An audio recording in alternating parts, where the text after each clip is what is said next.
듣고 있습니다. 고린도전서 1장 1절에서 3절 인사에서 하나님께서는 사도를 통해서 복을 선언했습니다. 은혜와 평화가 너에게 있기를 원하노라. 하나님께로서 공짜로 오는 것을 은혜라 합니다. 평화는 하나님께서 은혜 주시기 때문에 우리가 누리는 모든 좋은 것입니다. 하나님께서 이 선언을 하실 때 선언만 하시는 것이 아니라 실제로 우리에게 은혜를 주시고 평화를 주십니다. 3절에서 9절에서는 그 은혜를 주신 하나님께 감사했습니다.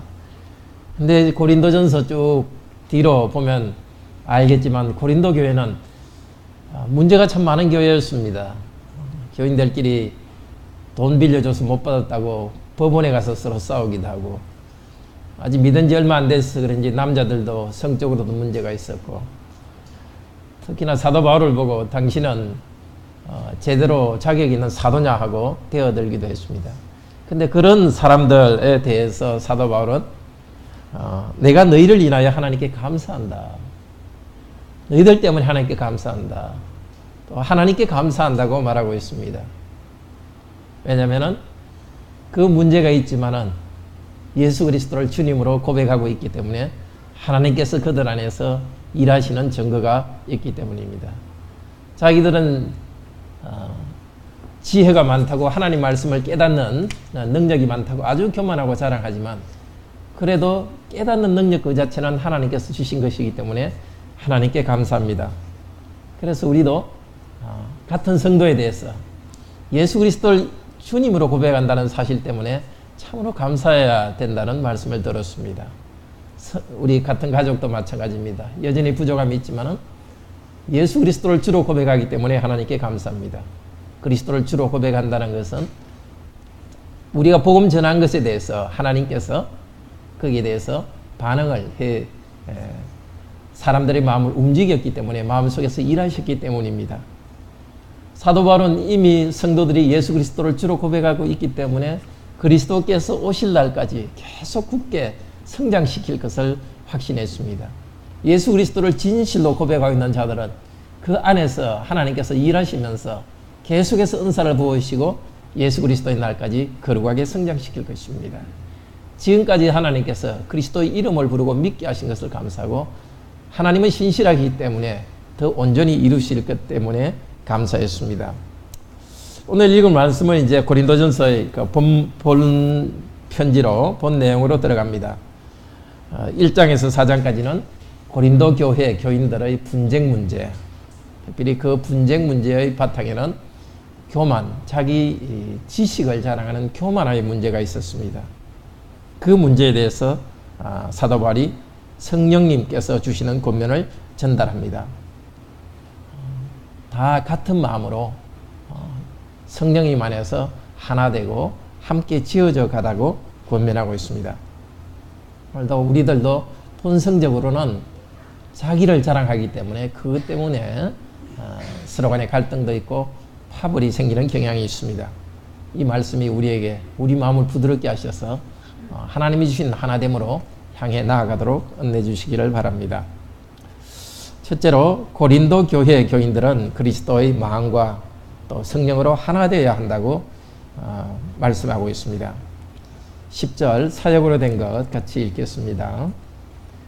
그런데 형제들이여, 내가 우리 주 예수 그리스도의 이름을 통해서 여러분을 권합니다. 여러분은 같은 것을 항상 말하고 여러분 가운데 분쟁이 없게 하십시오. 같은 마음과 같은 결정으로 온전히 연합하십시오.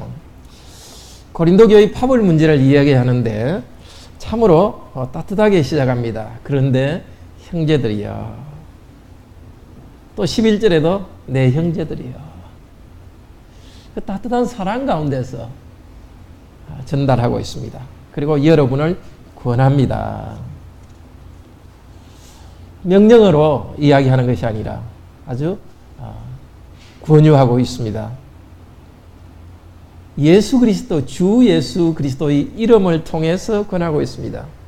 주 예수 그리스도의 이름을 통해서 말하고 있기 때문에 이것은 사도의 개인적 의견이 아니라 예수 그리스도의 권위를 가지고 말하고 있습니다.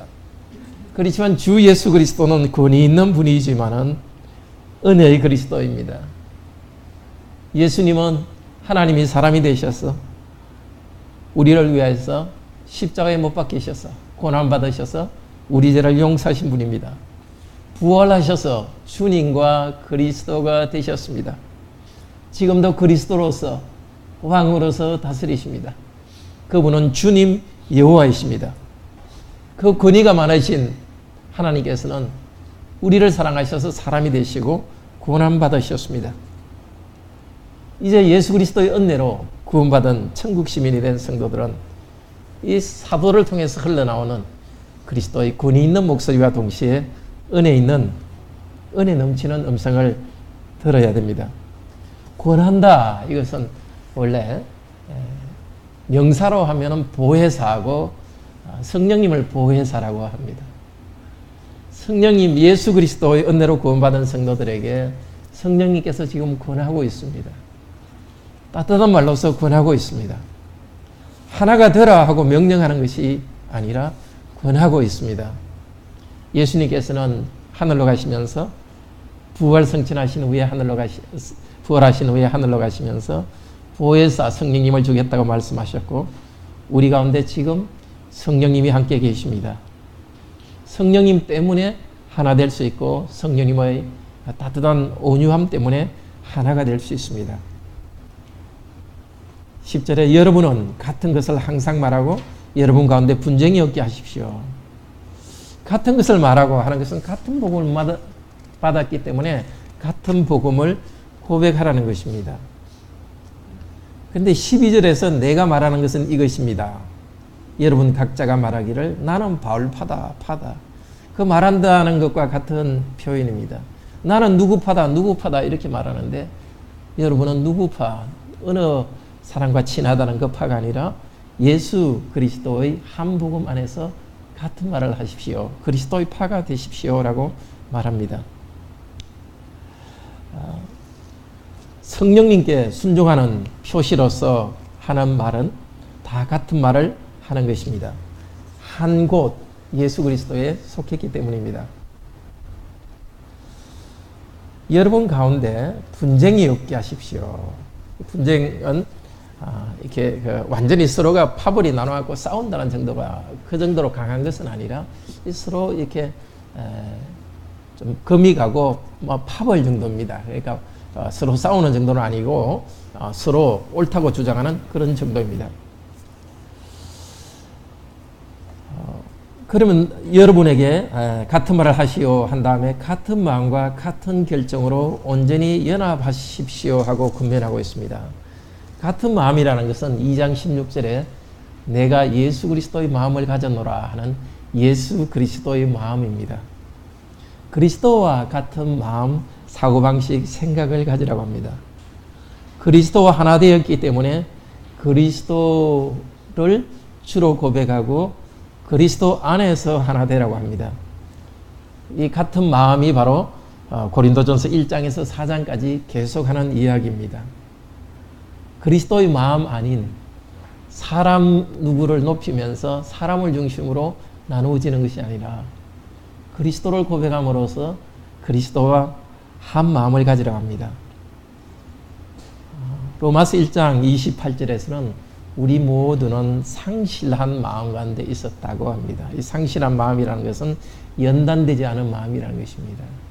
예수 그리스도를 만나기 전에는 우리 모두가 단련되지 않은 마음입니다. 자기 멋대로 하고 분열되는 마음입니다. 그러나 예수 그리스도 때문에 우리가 재용수 받아서 우리는 변화를 받아서 로마서 12장 2절에서 말합니다. 마음을 새롭게 함으로 변화를 받아서 하나님께서 새로운 마음을 주셨습니다. 본성적으로 자연적인 마음을 가지고 있을 때는 우리는 단련되지 않았고 마음이 분열적입니다. 자기를 높이고 또 비슷비슷한 사람끼리 모이면서 생각 비슷한 사람끼리 모이면서 그렇지 않은 사람들을 무시하는 마음입니다. 한 마음이 되는 것은 그리스도를 만날 때 새롭게 나오는 성품입니다. 마음을 새롭게 함으로 변화되는 것은 예수 그리스도를 만남으로써 그리스도의 마음이 우리 가운데 흐르는 것입니다. 그리스도 당신께서 당신의 생명을 우리에게 주셨습니다. 예수 그리스도를 고백할 때 그리스도의 생명이 있어서 우리는 그리스도와 연합되었습니다. 그리스도의 은혜로 다시 태어났습니다. 우리가 자기를 주장하고 자랑하는 마음이 없어지고 하나가 되는 것은 우리의 의지로 되는 것이 아닙니다. 다시 그리스도를 바라보고 그리스도를 고백할 때 그리스도의 마음과 우리가 한 마음 되면서 우리는 서로의 갈등과 분쟁도 해결할 수 있습니다. 예수 그리스도를 다시 고백하며 그리스도를 바라봅시다. 우리 죄를 용서하신 그리스도 앞에 우리 모두 엎드립시다. 그러할 때 서로 간의 갈등과 또 자기 자랑 문제도 해결할 수 있습니다. 그리고 이어서 같은 마음과 같은 결정으로 온전히 연합하십시오 합니다. 같은 결정, 이 단어는 고린도전서 7장에서 3번이나 쓰이고 있습니다. 거기에 권도, 의견, 나의 뜻 세 가지로 다르게 쓰이고 있습니다. 7장 6절에서는 권도라 그러고 7장 25절에는 의견, 40절에는 나의 뜻 이렇게 다르게 말하고 있지만 다 여기 나와 있는 그 결정이라는 말과 같습니다. 이 결정은 뭐냐? 성령님께서 구체적인 일에 대해서 결정할 수 있도록 주시는 지혜를 말합니다. 예수 그리스도의 은혜로 새롭게 살아가는 사람들은 구체적 삶의 상황에서 뭔가를 결정해 가야 됩니다. 7장에서는 뭐에 대한 결정이냐면 결혼을 할 것이냐 말 것이냐 하는 그 결정입니다. 그 결정은 성령님 안에서 결정합니다. 그런데 어떤 사람은 결혼하기로 결정하지도 않고 어떤 사람은 결혼하지 않기로 결정하기도 합니다. 사람마다 다릅니다. 다르지만은 기준은 하나입니다. 성령님의 인도하심을 받아서 결정하는 것입니다. 하나님께서 나를 뭘로 부르셨느냐 하는 성령님의 인도함을 따라서 결정합니다. 그런데 고린도전서 7장에서는 그 결정은 성령께서 주시는 은혜지만 실제는 다양합니다. 어떤 사람은 독신으로, 어떤 사람은 혼인을 하도록 하나님이 불러주시고, 어떤 사람은 혼인을 했는데 먼저 남편을 잃는 경우도 있고, 그리고 남편을 잃은 다음에 다시 재혼하는 경우도 있고, 재혼하지 않는 경우도 있고, 아주 다양하게 결정합니다. 그렇지만은 다양하게 나타나지만은 이 모든 것을 결정하는 것은 성령님의 인도하심으로 결정합니다. 각각 자기의 마음에 결정하는데 성령님의 인도함을 따라서 결정합니다. 그래서 그 같은 결정으로 연합하라 이 말은 사실은 다양성을 이야기합니다.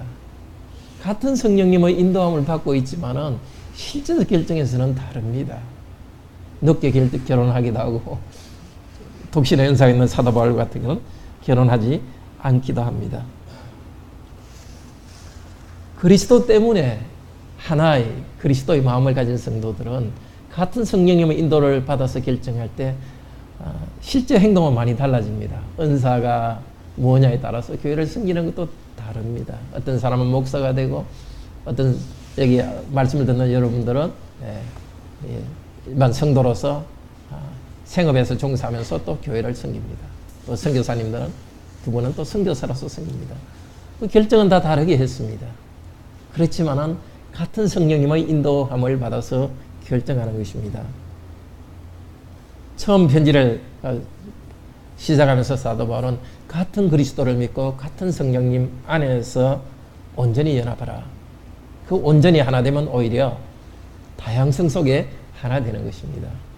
그리스도를 고백하고 성령님의 인도함을 받은 우리들이 실제는 아주 다르게 나타나는 것.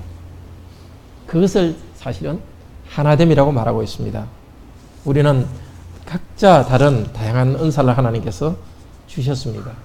그 은사를 주셨고 각자 양심을 따라서 성령님의 인도함을 받으면서 나아가라고 했습니다. 그 다른 가운데 있지만은 성령님의 하나 되심 때문에 하나 되는 것, 그것이 교회가 할 일입니다. 고린도전서 5장에서 10장은 이 결정들에 관한 이야기입니다. 그러니까 1장에서 4장은 예수 그리스도와 한마음 되어는 그리스도에 관한 것을 가르치고 1장에서 4장까지 그리고 5장에서 10장까지는 결혼의 문제, 또 음식 먹는 문제, 그런 구체적인 결정에서 다르게 나타나지만 한 성령 안에 있기 때문에 하나로 되라고 가르칠 것입니다. 온전히 연합하십시오. 이게 온전히 연합한다는 것은 원래 마태복음 4장 21절에 보면 예수님께서 베드로와 안드레와 요한을 부를 때에 그들이 그물을 깃고 있었습니다. 그물을 깃고 있었습니다. 그러니까 여기에 온전히 합하라는 것은 그물을 깃는다는 것입니다. 옷이나 어떤 부분이 이렇게 한 부분이 헤어진 것을 같이 깃는 것을 말합니다. 그리고 에베소서 4장 12절에서는 성도를 온전케 한다는 말에 또 쓰였습니다. 그렇습니다. 우리 성도는 각자로서 예수 그리스도의 은혜로 부름을 받았지만 한 교회로 부름을 받았습니다. 우리는 교회 안에서 지어져 가면서 온전히 되어갑니다.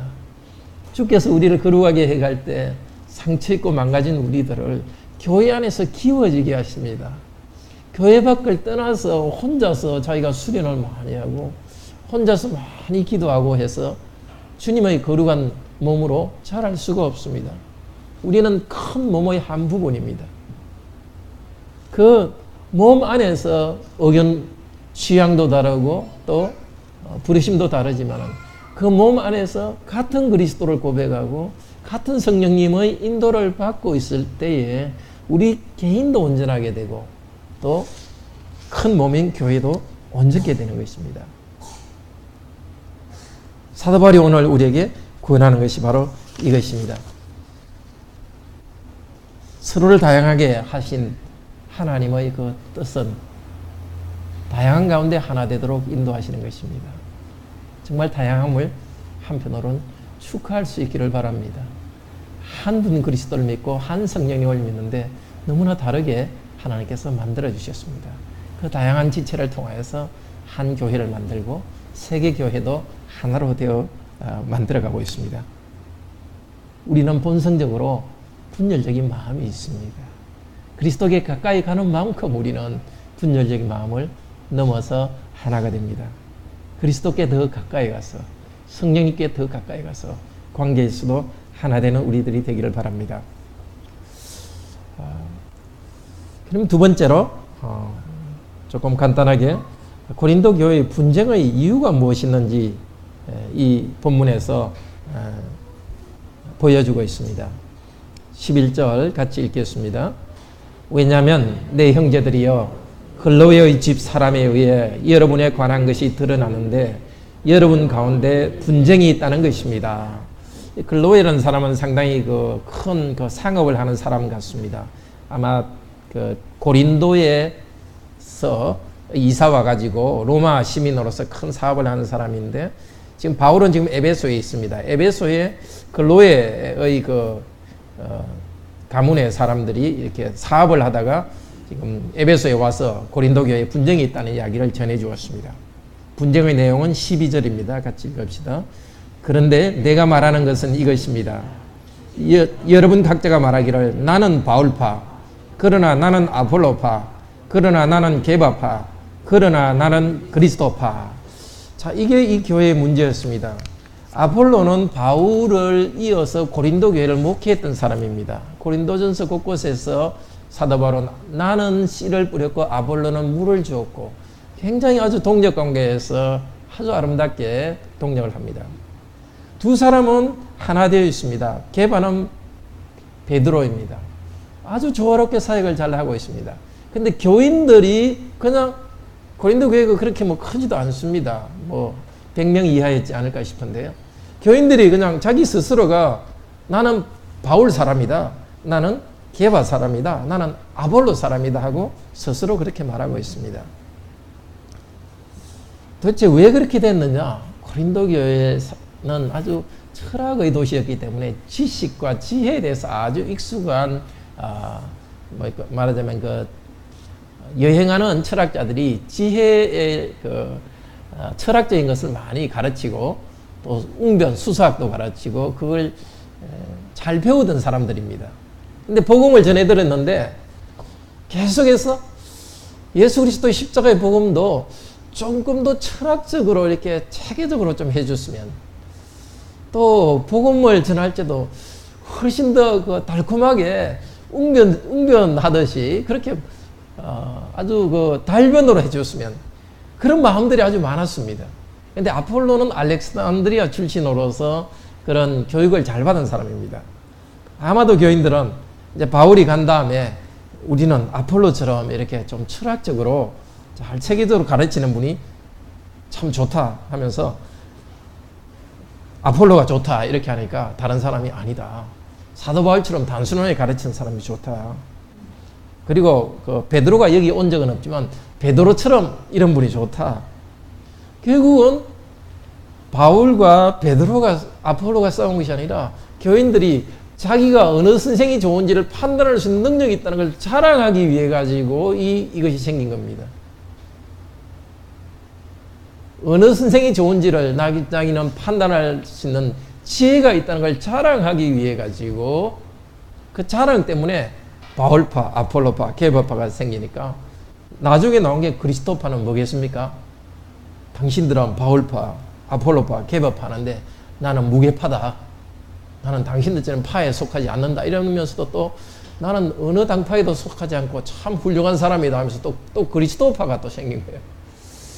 참 우리들 자신의 모습을 비춰줍니다. 우리는 남보다 좀 똑똑하고 다른 것을 나타내고 싶은 생각이 항상 있습니다. 마음속에 교만한 마음이 이렇게 딱 자랑하고 싶은 마음이 있어서 기회만 있으면 자기가 잘 안다는 것을 나타내고 싶습니다. 이것이 많이 나타나면은 이렇게 아주 개파처럼 나타나기도 하고, 적게 나타나더라도 항상 서로의 불편을 주는 일이 생기고 있습니다. 그러니까 13절에서 사도 바울이 책망하고 있습니다. 13절 읽읍시다. 그리스도께서 나누어져 왔습니까? 바울이 여러분을 위하여 십자가에 못 박힌 것이 아니지 않습니까? 아니면 바울이 이름 안으로 여러분이 세례받았습니까? 얼토당토하지 않는다는 거죠. 바울파다는 것은 난 바울에게 속했다 이 말이거든요. 다 그리스도께 속하지 않습니까? 근데 그리스도파에 대해서 이야기합니다. 그리스도께서 그럼 나눠진 것입니까? 누구 파다 누구 파다 하면은, 여러분이 나는 바울파다고 자꾸 이야기하시는데 내 이름을 못 오가는 겁니다. 여러분은 결코 바울파다 하는 사람은 결코 내 편이 아닙니다. 나는 그리스도를 위하여서, 아폴로도 그냥 사역자인데 우리가 무슨 팔을 만든 것처럼, 여러분이 그리스도의 이름으로 세례를 받았지 바울의 이름으로 세례를 받았습니까? 그렇습니다. 교회 안에서 어느 사람이 높아지면 그리스도가 가려집니다. 내가 높아져도 그리스도가 가려집니다. 사도 바울, 아마 이 교회에서는 누구한테 세례받았는지 가지고 서로 분쟁이 일어난 것 같습니다. 사도 바울은 내가 사람들에게 적게 세례 주셨으니까 난 감사합니다 하면서 17절 같이 읽읍시다. 왜냐하면 그리스도께서 나를 보내신 것은 세례 주도록 하기 위해서가 아니라 오직 복음 전하게 하기 위해서요, 말의 지혜로서가 아닌데 그리스도의 십자가가 헛되게 되지 않도록 하기 위해서입니다. 세례는 중요하죠. 그렇지만 교인들이 누구한테 세례 받았느냐에 따라서 파가 나눠지니까 세례 주는 것보다 더 중요한 것이 예수 그리스도의 복음 전하는 일입니다.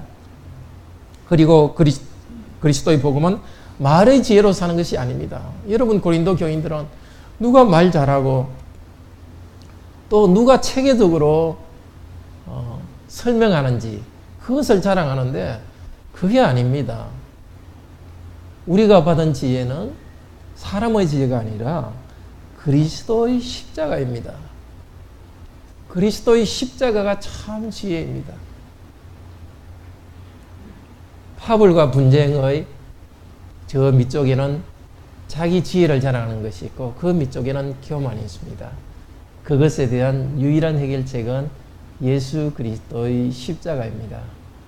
그리스도께서는 우리에게 오실 때 철학자들처럼 존재론, 인식론 이런 말 하지 않으셨습니다. 너희가 서로 사랑하라. 하늘에 계신 아버지께서 악한 사람, 사람에게도 햇빛을 주듯이 너희도 악한 사람에게 사랑하라. 그리고 너희들은 서로 자랑하고 섬김받는 걸 좋아하지만은 나는 섬기려 왔다. 그리고 섬기는 것이 너희들을 위해서 대속물로 주기까지 나는 너희를 섬긴다. 그리고 나는 십자가에서 죽어서 너희 죄 다 용서한다. 그리고 난 부활한다. 말씀대로 그리스도는 죽으시고 저주받으셨고 십자가로부터 부활하셨습니다. 성령님 보내준다. 말씀대로 성령님 보내주셨고 예수 그리스도를 고백하는 자들에게는 성령님을 받게 하셨습니다. 제가 설명한 이것이 복음입니다. 여기에 무슨 지혜로운 것이 있습니까? 인문학, 요즘 유행한 인문학 공부하듯이 무슨 아주 산뜻한 그게 있습니까? 단순한 진리입니다. 그러나 이 단순한 진리로 예수 그리스도를 고백할 때는 우리 죄가 용서받는 양심의 큰 평화와 기쁨이 있습니다. 예수 그리스도를 의지할 때 성령님을 보내주셔서 더 거룩하게 되는 실제적인 능력이 나타납니다. 아주 멋있어 보이는 말이나 멋있는 어떤 외적인 것이 아니라 오직 그리스도의 십자가, 그 복음 안에 참 지혜와 능력이 있습니다. 이 복음이 흐려졌기 때문에 고린도 교회는 분쟁이 생겼고 사람들과의 관계도 힘들었습니다. 오늘 우리도 마찬가지입니다. 관계가 힘듭니까? 왠지 나는 훨씬 잘하는데 내 가족이나 내 부모님이나 내 아들, 딸들이 문제라고 생각하십니까? 그리고 비슷한 사람들이 모여서 같이 이야기하면서 저쪽 팀은 틀렸다 하면서 우리 팀이 옳다는 것을 자꾸 주장하고 싶습니까? 그렇다면 다시 십자가로 돌아갑시다. 그리스도의 십자가가 참 지혜입니다. 단순한 십자가의 복음, 그 복음을 사도 바울은 선포했고 교회는 2000년 동안 선포했습니다. 그 복음을 전할 때 그리스도께서는 함께 일하셔서 죄 용서의 은혜를 주시고 하나님 아버지와 연합되는 신비, 그리스도와 연합되는 신비를 우리에게 허락해 주셨습니다. 성령님을 보내주시고 있습니다. 다시 그리스도를 부르면서 죄 용서의 은혜와 성령 안에서의 기쁨으로 나아갑시다. 그것 때문에 우리 안에 있는 타고난 분쟁, 분열적인 마음을 벗어나고 참 평화를 함께 누리기를 바랍니다. 다 함께 찬송하겠습니다. 242장